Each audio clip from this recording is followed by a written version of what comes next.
माऊलीची बहीण आहे मिनल, तिला या ठिकाणी डिलेवरीसाठी आम्ही आता ॲडमिट करण्यात आलेलं आहे.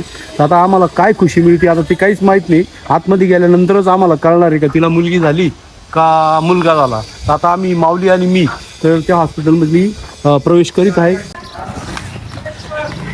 तर बघा मित्रांनो, आम्ही आता हॉस्पिटलमध्ये आलेलो आहे आणि माऊलीची बहीण आहे या ठिकाणी डिलिव्हरीसाठी पण आणलेली आहे. तर आतमध्ये गेल्यानंतर आम्हाला कळणार आहे का तिला काय खुशी मिळली बा, आता मुलगी झाली की मुलगा झाला हे आम्हाला बघायचं आहे आता. तर आम्ही आता हॉस्पिटल आतमध्ये आलेलो आहेत. अरे बापरे, त्या बाळाला भेटायसाठी इतके पाहुणे आलेले आहेत आणि या ठिकाणी ते बाळ पण दिसलेलं आहे आम्हाला. अशी पण किती खेळती तिच्या संघ. बघा ही छोटं पिल्लू, त्या बाळाला भेटण्यासाठी किती छोटी छोटी मुलं आलेली आहेत.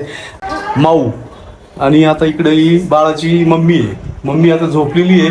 त्या डॉक्टरांनी तिला आराम करण्यासाठी सांगितलेलं आहे आणि तिला काही असं देऊ नये बा असं सांगितलं. पण आता आज विचारलं तर डॉक्टर म्हटले का तिला चहा देण्यात यावं पातळ पातळ, बाकी कुठले असं जड अन्न देऊ नये. तर मित्रांनो बघा, आता हे सर्व या ठिकाणी जमलेले सगळे पाहुणे. मुलगी, अरे वा, आता मस्त जिलेबी खायची ना मग. खायची ना जिलेबी, जिलेबी खायची ना. झाला सर्व कुटुंबाला आणि परिवारातले म्हणजे मोजकेच लोक आलेले इथं. अजून पूर्ण जर आले तर मला तर वाटतं या ठिकाणी जागा पण उठणार नाही, बसायला जागा नाही राहणार. कारण आता एक एक एक एक एक येत आहे पाहुणे, जाते आहे.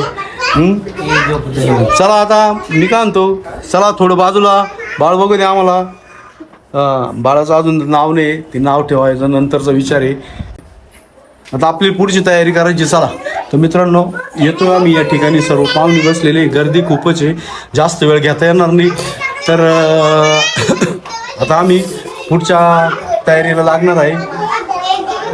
तर व्हिडिओ कसा वाटला तुम्हाला सर्वांना आणि काय वाटलं त्यात तुम्ही आम्हाला कमेंटद्वारे कळवा.